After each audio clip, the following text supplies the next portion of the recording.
नमस्कार विद्यार्थी मित्रांनो, भारत हा कृषीप्रधान देश आहे आणि अशा या कृषीप्रधान देशाला समृद्ध बनवण्यासाठी शेतकऱ्यांचं जे योगदान आहे ते अतिशय मोलाचं योगदान आपल्या भारताच्या देशाच्या समृद्धतेमध्ये आहे। कारण शेती हा भारताचा एक कणा आहे आणि त्या कण्याला मजबूत ठेवण्याचं काम शेतकरी करत असतो। पण त्या शेतकऱ्याला हवं तेव्हा हवं ते ज्या योजना आहेत, ज्या सोयी आहेत, जी पाण्याची सोय आहे किंवा ज्या सगळ्या सुखसुविधा आहे त्या जर मिळाल्या, त्याला अत्याधुनिक सुविधा जर मिळाल्या तर त्यातून तो अधिक समृद्धतेने शेती करू शकतो आणि उत्पादन जे आहे ते जास्त चांगल्या प्रमाणात काढू शकतो।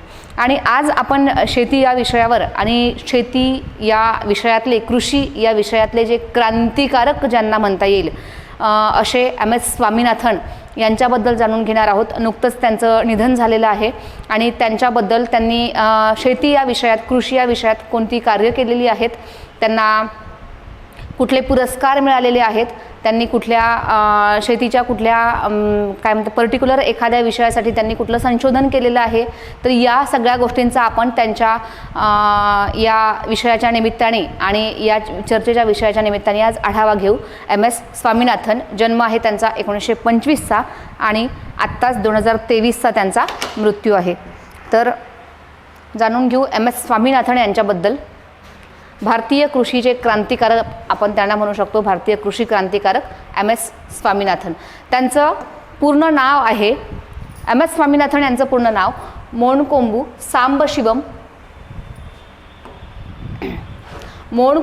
सांबशिवन स्वामीनाथन असं त्यांचं पूर्ण नाव आहे। कुंभकोणम इथला त्यांचा जन्म आहे 7 ऑगस्ट 1925चा। कुंभकोणम हे तमिळनाडूमध्ये येतं। 28 सप्टेंबर म्हणजे आत्ताच त्यांचा मृत्यू झालेला आहे, त्यांचं निधन झालेलं आहे। मीना या त्यांच्या स्पाऊस आहेत, त्यांची पत्नी आहे, त्यांच्याशी त्यांचा विवाह झाला होता। त्यांचं भारतात हरित क्रांती घडवून आणण्यात त्यांचा महत्त्वाचा वाटा आहे, म्हणून भारतीय हरित क्रांतीचे जनक असं MS स्वामीनाथन यांना म्हणतं। या विषयाच्या अनुषंगाने आपण जागतिक हरित क्रांतीचे जनक कोणाला म्हणतात, भारतीय हरित क्रांतीचे जनक MS स्वामीनाथन आहे। त्याचबरोबर आपल्या महाराष्ट्रीयन हरित क्रांतीचे जनक कोणाला म्हणतात याबद्दल सुद्धा जाणून घेणार आहोत। तर बघा, जी जागतिक हरित क्रांती घडवून आणली त्याचे जनक आहेत डॉक्टर नॉर्मन बोरलॉग। भारतीय हरित क्रांतीचे जनक आहेत MS स्वामीनाथन आणि महाराष्ट्र हरित क्रांतीचे जनक आहेत वसंतराव नाईक।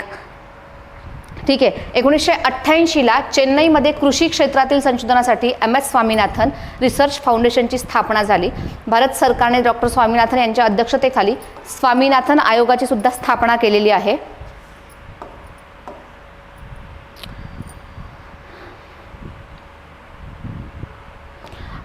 जे महाराष्ट्र हरित क्रांतीचे जनक आहेत वसंतराव नाईक यांच्या स्मरणार्थ आपण 1 ऑगस्ट रोजी कृषी दिन साजरा करत असतो आणि त्या निमित्ताने जे महाराष्ट्रीयन हरित क्रांतीचे जनक आहेत वसंतराव नाईक यांना आपण आठवतो आणि त्यांचं स्मरण करत असतो। शिक्षण त्यांचं झालेलं आहे, सुरुवातीला त्यांनी डॉक्टरी शिक्षण घेतलेलं आहे, पण 1943 मध्ये बंगालचा दुष्काळ त्यांनी बघितला, प्रचंड मोठा दुष्काळ, आणि त्यानंतर त्यांचं जे शिक्षण आहे ते अर्धवट सोडून दिलं त्यांनी आणि शेतकी विषयाचं शिक्षण त्यांनी घेतलं। केरळमधील महाराजास कॉलेजमध्ये त्यांनी कृषी क्षेत्रातली पदवी घेतली आणि तिथे मग त्यांनी कृषी क्षेत्रामध्ये काम करायला सुरुवात केलेली आहे। कृषी क्षेत्रात काम करायचं झाल्यावर त्यांचं ठरल्यानंतर स्वामीनाथन यांनी मद्रास कृषी महाविद्यालयातून आणखी एक पदवी घेतली। 1947 साली ते दिल्लीच्या इंडियन ॲग्रिकल्चरल रिसर्च इन्स्टिट्यूटमध्ये पदव्युत्तर शिक्षणासाठी रवाना झाले। त्यानंतर 1949 मध्ये म्हणजे भारताच्या स्वातंत्र्याच्या नंतर विशेष प्रावीण्यासह त्यांनी ती पदवी प्राप्त केली आणि युनियन पब्लिक सर्व्हिसची परीक्षा देऊन ते भारतीय पोलीस सेवेसाठी IPS साठी ते पात्र ठरले। मात्र त्यांनी पोलीस ऑफिसर न होता कृषी क्षेत्रामध्ये संशोधन करायचं ठरवलं आणि ही नोकरी, पोलीस सेवेतली जी IPS ची नोकरी आहे ती त्यांनी त्या ठिकाणी नाकारली। बाहेरच्या देशात नेदरलँडमध्ये बटाट्याच्या अनुवांशिक शास्त्राचा अभ्यास करण्यासाठी त्यांनी मिळालेल्या शिष्यवृत्तीतून, त्यांना शिष्यवृत्ती मिळाली होती बटाट्याचा अभ्यास करण्यासाठी नेदरलँड, तर त्यांनी 1952 मध्ये PhD केली आणि भारतात परतले।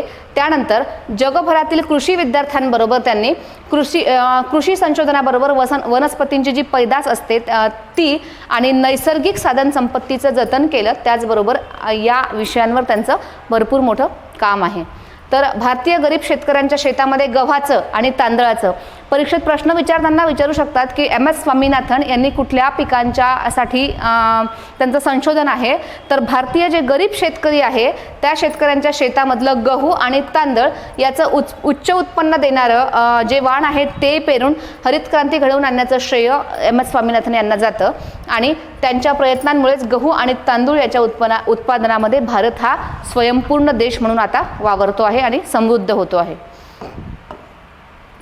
त्यांना पुरस्कार जे पद्म पुरस्कार आहे ते 3 पद्म पुरस्कार मिळाले. नागरी पुरस्कार जे 4 आहेत, भारतरत्न, पद्मश्री, पद्मभूषण आणि पद्मविभूषण या 4 नागरी पुरस्कारापैकी तिन्हीच्या तिन्ही पद्म पुरस्कार त्यांना मिळालेले आहेत. पद्मभूषण त्यांना मिळालेलं आहे, पद्मविभूषण मिळालेलं आहे, पद्मश्री सुद्धा मिळालेला आहे. रामन मागसेसे पुरस्कार मिळालेले आहे वर्ल्ड फूड प्राइज 1987 मध्ये. त्यानंतर आपण मध्ये या पुरस्काराबद्दल बोललो होतो. शांती स्वरूप भटनागर पुरस्कार होता 1961चा, तो सुद्धा त्यांना मिळाला आहे. जागतिक अन्न पुरस्कार 1987चा कृषी क्षेत्रातील पहिला सर्वोच्च सन्मान त्यांना मिळाला आहे. अल्बर्ट आइन्स्टाईन जागतिक विज्ञान पुरस्कार सुद्धा त्यांना मिळाला आहे. त्यानंतर लोकमान्य टिळक यांच्या स्मरणार्थ लोकमान्य टिळक पुरस्कार 2001चा त्यांना मिळाला आहे, जो 2023चा लोकमान्य टिळक पुरस्कार आपले माननीय पंतप्रधान जे आहे नरेंद्र मोदी यांना 2023चा लोकमान्य टिळक पुरस्कार मिळाला आहे.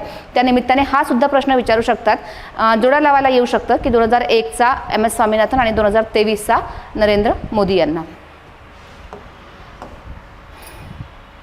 हरित क्रांती ज्याप्रमाणे घडली त्याप्रमाणे इतरही बऱ्याच क्रांती आहेत.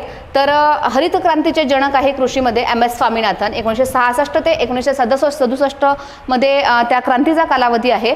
पांढरी क्रांती कशा संदर्भात आहे तर ती दूध आणि दुग्धजन्य पदार्थाच्या संदर्भात आहे. डॉक्टर वर्गीस कुरियन त्याचे जनक आहेत.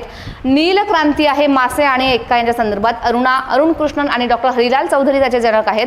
सुवर्ण क्रांती आहे फळ आणि मध किंवा बागायती शेतीसाठी. निरपाक तुताज हे त्याचे जनक आहे. चांदीची क्रांती अंड्यांच्यासाठी आहे, अंड्यांच्यासाठी. इंदिरा गांधी त्यांच्या जनक आहेत. पिवळी क्रांती तेलबियांसाठी. सॅम पित्रोदा हे त्याशी संबंधित नाव आहे.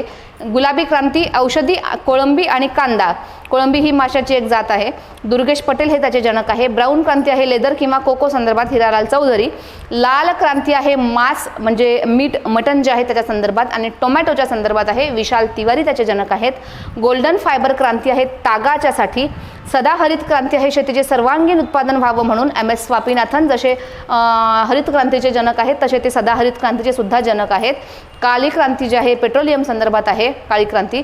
सिल्वर फायबर रिव्होल्यूशन आहे कापसाच्यासाठी. गोल्ड क्रांती आहे ती बटाट्यासाठी आहे. प्रथिने म्हणजे प्रोटीन क्रांती आहे ती कृषीचं उत्पादन वाढवण्यासाठी. ग्रे क्रांती आहे ती खतांसाठी. इथं त्यांचे इयर सुद्धा दिलेले आहे त्या क्रांतीचे वर्ष. याचबरोबर आपण MS स्वामीनाथन यांचा अभ्यास करत असताना आपल्याला परत काही प्रश्न पडत असतील किंवा परत त्यांच्याबद्दल जर काही माहिती हवी असेल तर तुम्ही कमेंट बॉक्समध्ये कमेंट करून सांगू शकता. डॉक्टर स्वामीनाथन यांच्याबद्दल नक्कीच तुम्हाला परत माहिती देण्यासाठी आकार फाउंडेशन त्या ठिकाणी सक्षम आहे आणि असेच नवीन नवीन व्हिडिओ बघण्यासाठी तुम्ही आकार फाउंडेशनच्या यूट्यूब प्लॅटफॉर्मला जॉईन होऊ शकता. यूट्यूब चॅनलला सबस्क्राईब करून ठेवा आणि जरूर करा. थँक्यू.